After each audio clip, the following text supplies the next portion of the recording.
Company of Heroes 3 was released close to 3 years ago. But in spite of improving a huge amount since it was launched,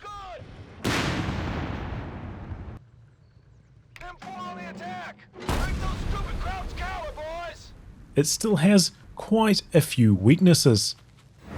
So with the holiday season fast approaching, I figured it was a good time to make my Christmas wish list of changes for Company of Heroes 3.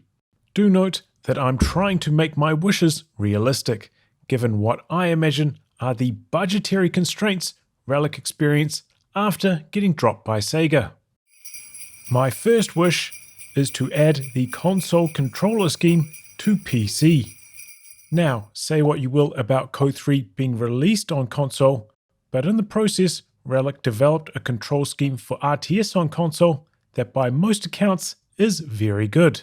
So please add that controller layout as an option for PC.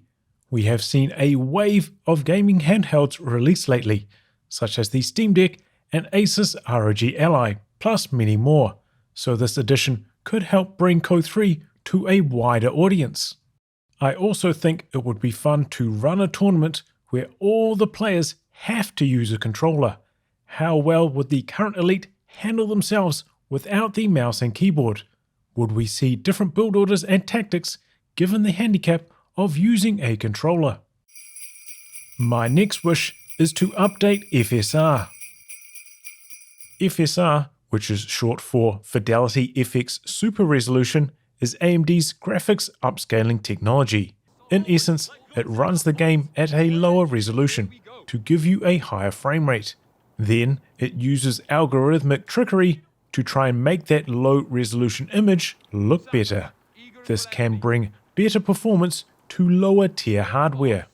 Some people also prefer to use these upscalers for anti-aliasing instead of using the in-game options. The problem is the current version of FSR that is implemented in Code 3 is ancient, especially in the context of upscaling, where the technology has evolved rapidly in the last couple of years. I would like the version in Code 3 to be updated to FSR 3.1. That version can still be used by Nvidia and Intel graphics cards, so everyone can benefit from that update. Plus, once this is done, Relic would never have to touch upscaling again, because there are tools available on the user side that can swap in newer versions of upscaling technologies if the game has implemented FSR 3.1 or newer. Updated FSR would also help to bring better performance to the gaming handhelds that I mentioned earlier. My third wish is for another round of sound improvements. Code 3's sound has been improved a lot since release, but it still falls short of the previous two titles in some areas. The step backwards in sound design reduces the intensity and immersion when you play or spectate a match. It's built on sort of tone and pace and immersion, really getting the player engaged in the experience. And makes it hard to understand what is happening in the game based on sound alone. The most obvious difference is volume decay with distance. In the other titles, you could hear fighting that was happening across the map, but in Code 3, this has been heavily dialed down.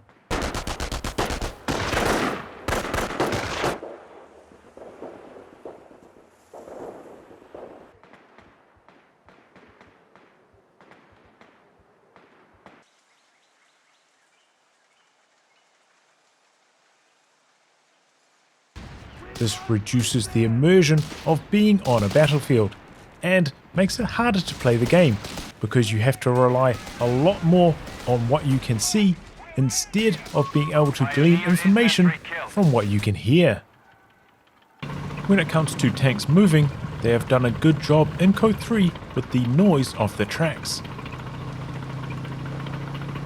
But on some vehicles, the engines are basically inaudible.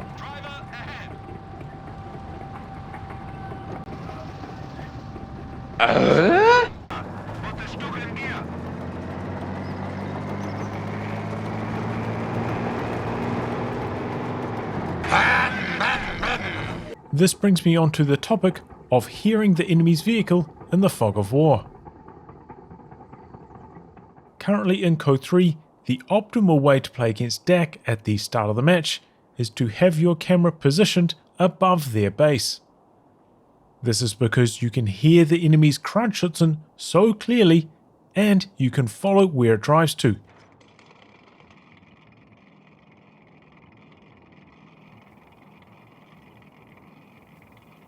Giving you a huge informational advantage for your first couple of skirmishes. You guys know I like micro tricks, but this is no good. As the DAC player, there is no way to counter this except for not making the Kranschützen. Knowing if the enemy made a Kranschützen and where it's located makes it easy to hunt down with something like a 4x4. Which, by the way, makes no sound in the fog of war, so the enemy can't return the favour. In Code 2, to hear an enemy's vehicle in the fog of war, it seems like you need to have a unit positioned within about 60 range of it. This seems like a reasonable compromise between reality, where you can often hear a vehicle before you can see it, and gameplay fairness.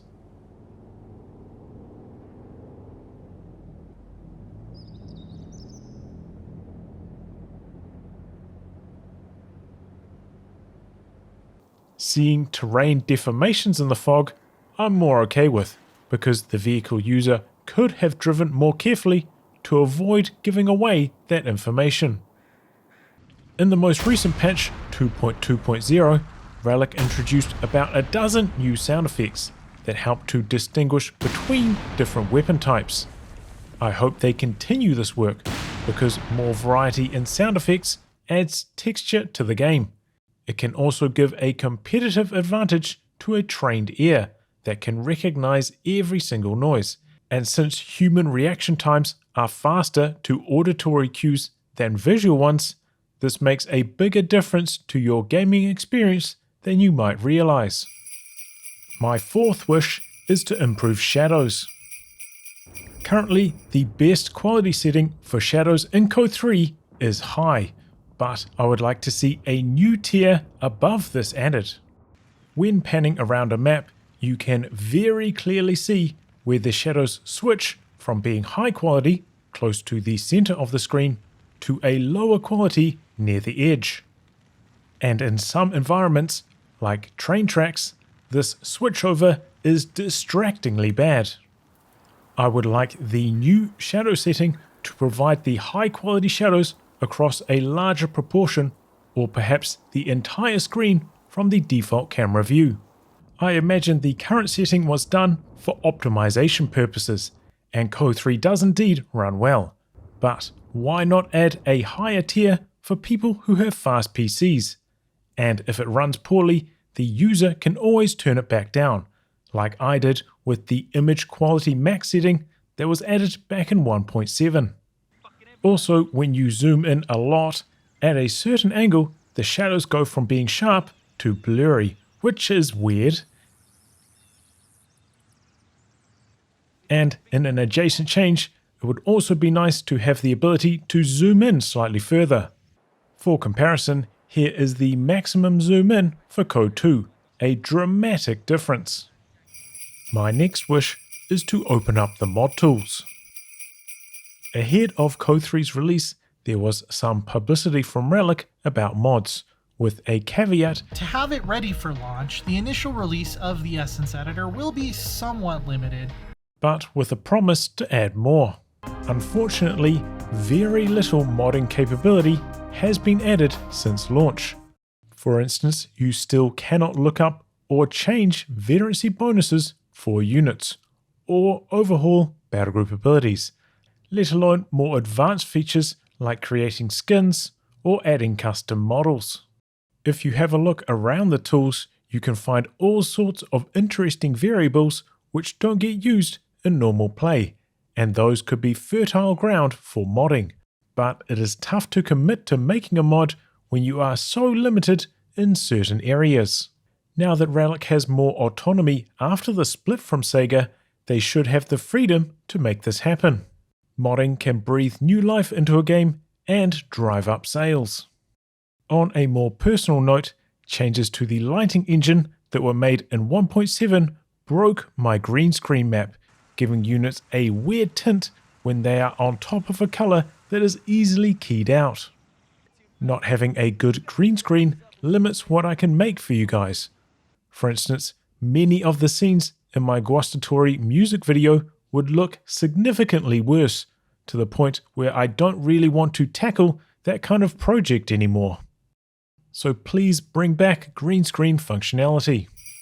My next wish is for a new game pace setting to be added. If you're unfamiliar, one of the major changes going from Code 2 to Code 3 was a faster VP tick rate. If you have a triple cap in Code 2, the enemy loses 1 point every 4 seconds, but in Code 3, this was sped up to 1 point every 3 seconds. Relic wanted holding victory points to matter more in the early game, a divergence from rushing to resources that we saw in Code 2. They also wanted to shorten the game's length, both of which I'm on board with. But a lot of players feel like the games are too short. They don't last long enough to have fun with the late game toys, and a relatively short withdrawal from the VPs, like needing to dodge the enemy's artillery or off maps, can result in losing a big chunk of your remaining points. So what I was thinking is a compromise. For the first 20 minutes, keep the current Code 3 tick rate, then have an escalation phase and change the tick rate back to the Code 2 one. This way we still have VPs mattering more in the early game, as well as shorter matches, but the chance to battle it out for longer in a close game. I can understand if this is too drastic of a change to implement into the game directly without any testing, so adding it as an option in custom games, where you could alter the escalation phase switchover point, would be cool to try out. My next wish are more improvements to Observer mode. Observing replays has come a long way since release, from being non-existent without some launch option trickery, to having several big improvements over Code 2's system, but there are still plenty of things that could be made better. When I select a unit in tournament mode, I want to be able to see the status of that unit's abilities, similar to the Code 2 system. Has the snare been activated? Is the grenade on cooldown? Or simply to show what the ability is called and its bonuses. Being able to quickly check this stuff out adds so much more context to a game. Add more hotkeys. One for show all gucks, hide all gucks. Having to click on them all individually is frustratingly time consuming, especially in a 4v4.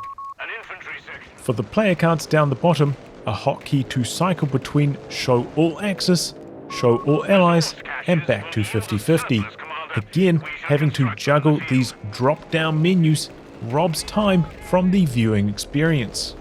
Fix the alert system. Quite often unit deaths don't show up. An alert should be displayed for team weapon decrews as well.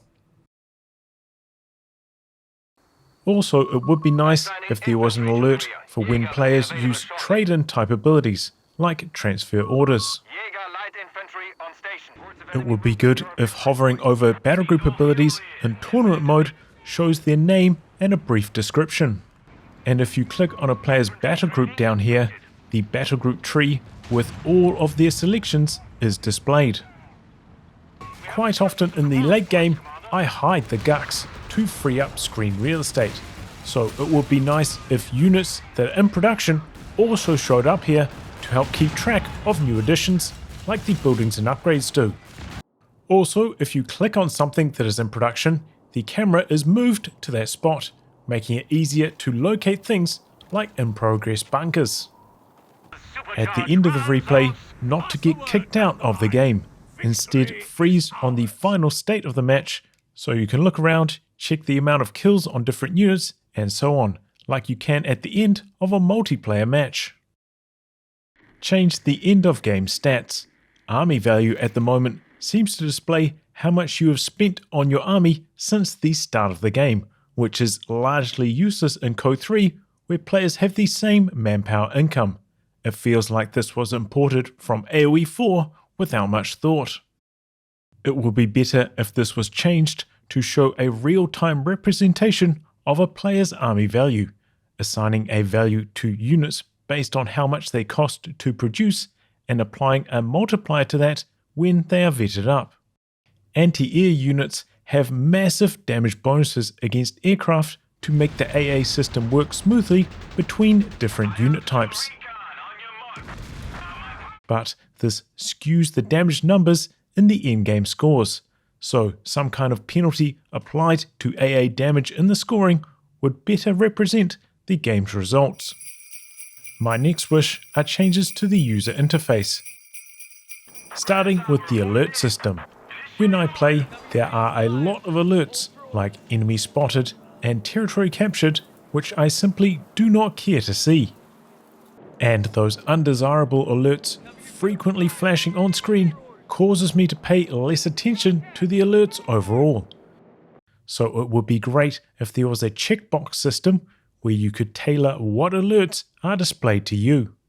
For the 2 USF veterancy options on units, I find it too hard to remember which veterancy choice is where for every unit in the roster, since they are both covered by an identical star. This causes me to waste time hovering over them when making a selection. It would be better to show the icon of the ability underneath with some kind of veterancy star overlay. If you complete an upgrade on a unit, the icon gets a green tick on top. But if you complete an upgrade somewhere like a support center, the icon simply gets grayed out, making it look the same as when you don't have enough resources to do the upgrade. Please put a green tick on top of these upgrades when they are completed as well. Vehicle over repair is indicated by this icon. The problem is that if you want to check how much health is remaining on the buff, you need to select the unit and hover over its portrait, which is too slow in the heat of battle. Timed abilities have a clock type indicator on the outer edge. Maybe this could be used to display what percentage of the over repair buff remains.